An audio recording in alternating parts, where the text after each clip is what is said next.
Ce qu'on est en train de vivre en ce moment en astrologie, ce n'est pas juste une période intense. C'est une configuration rare qui fait directement écho à plusieurs grands tournants de l'histoire. Reste bien jusqu'au bout de cette vidéo ou enregistre-la, parce que ce que je vais t'expliquer là, c'est vraiment essentiel pour comprendre la période actuelle. En astrologie, il y a plein de transits qui parlent de nos émotions du moment. Mais aussi, il y a des transits qui parlent en fait d'un changement d'époque. Et là, clairement, on est vraiment dans la deuxième catégorie. On a Pluton en Verseau, Neptune en Bélier, Uranus qui vient d'entrer en Gémeaux. Ce sont 3 planètes lentes, donc elles ne parlent pas juste d'une ambiance de quelques jours. Elles parlent de cycles de plusieurs années, parfois de plusieurs générations. Et quand plusieurs planètes lentes changent de signe quasiment au même moment, on voit souvent des transformations collectives profondes.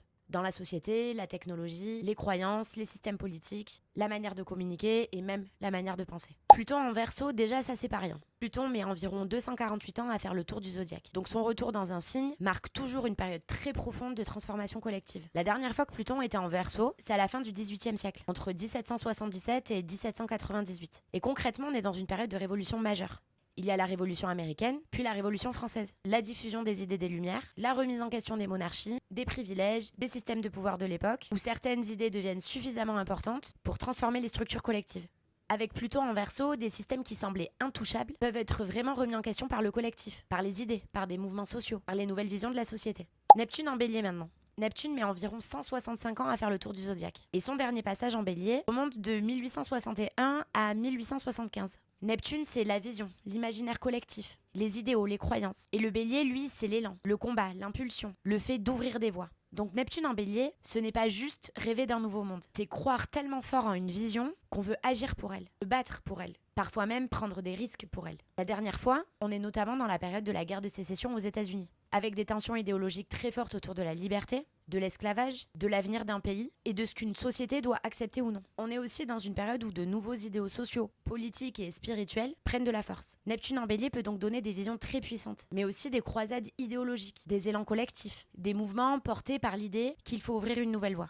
Uranus en Gémeaux, lui, parle d'une autre dynamique, la révolution de l'information, du langage, de la communication, des apprentissages, des réseaux. Uranus revient en Gémeaux tous les 84 ans. La dernière fois, c'était entre 1941 et 1949. Et là, on est en plein pendant la Seconde Guerre mondiale, puis dans l'après-guerre. Ce qui explose à ce moment-là, ce n'est pas seulement le conflit militaire, c'est aussi la guerre de l'information. La radio, la propagande, les messages codés, le renseignement, les débuts de l'informatique, première machine pensée pour calculer, décrypter, traiter l'information plus vite que l'humain. Uranus en Gémeaux, c'est l'idée que la manière de communiquer change tellement qu'elle modifie en fait la manière d'organiser le monde. Si on remonte encore avant, Uranus était en Gémeaux entre 1858 et 1866. Et là, on a le développement du télégraphe, le premier câble transatlantique et une accélération énorme de la circulation de l'information. Avant, une nouvelle pouvait mettre des semaines à traverser l'océan. Avec le télégraphe, un message peut circuler presque instantanément entre 2 continents. C'est énorme. C'est le début d'un monde connecté à distance. Et si on remonte encore une fois, entre 1774 et 1782, Uranus en Gémeaux accompagne la diffusion massive des pamphlets, des journaux, des idées révolutionnaires, notamment autour de la Révolution américaine. Donc à chaque fois, Uranus en Gémeaux vient bouleverser la manière dont les idées circulent. Télégraphe, radio, informatique. Aujourd'hui, intelligence artificielle, réseaux sociaux, explosion du langage numérique, je crois que vous avez compris l'idée. Et ce qui rend la période actuelle vraiment particulière, c'est qu'on ne regarde pas seulement ces transits séparément. On retrouve aussi des combinaisons historiques. Quand Uranus était en Gémeaux en même temps que Pluton en Verseau, entre les années 1770 et 1780, on a une diffusion rapide des idées révolutionnaires, puis une transformation concrète des systèmes politiques. Les idées circulent, les textes se propagent, les débats s'intensifient, et derrière, les structures changent. C'est vraiment le symbole d'une information qui devient capable de transformer la société. Quand Uranus en Gémeaux a croisé Neptune en Bélier, entre 1858 et 1866, on a une autre dynamique, une nouvelle vision du monde, mais cette fois portée par une révolution des communications. Le télégraphe, les réseaux à distance, l'information qui circule plus vite, et en même temps des idéaux très forts qui traversent la société. Là aussi, on voit une chose très concrète. Quand les idées circulent plus vite, elles peuvent toucher plus de monde, plus rapidement, et changer la perspective collective.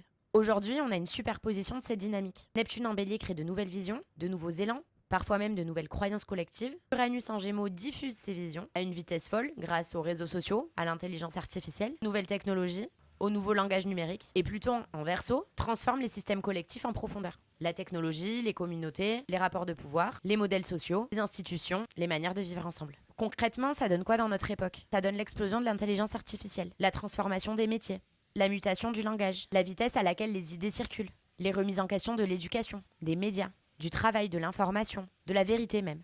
On ne sait plus seulement comment communiquer, On est en train de redéfinir ce qu'est une information fiable, ce qu'est une pensée humaine, ce qu'est une création, ce qu'est une communauté, ce qu'est une société connectée. Et c'est pour cette raison que cette période peut donner cette impression que tout va trop vite. Les repères changent, les métiers changent, les croyances changent, les outils changent, la manière d'apprendre change, la manière de travailler change, la manière de créer change. Ce n'est plus juste une évolution progressive, c'est une mutation de fond. Alors évidemment, l'astrologie ne prédit pas que l'histoire va se répéter. On n'est pas en train de revivre les années 1770, ni les années 1860, ni même les années 1940, et heureusement pour nous.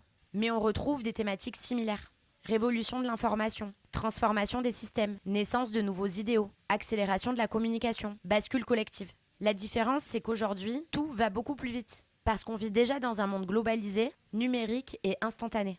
Donc si tu ressens que quelque chose est en train de changer profondément dans le monde, ce n'est pas juste une impression. Astrologiquement, on est dans une période charnière. Et je pense qu'on n'a pas fini de voir émerger de nouveaux outils, de nouvelles idées, de nouvelles tensions, mais aussi de nouvelles manières de penser le futur. Si cette vidéo t'aide à mieux comprendre ce qui se passe en ce moment, enregistre-la pour y revenir plus tard et n'hésite pas non plus à partager cette vidéo.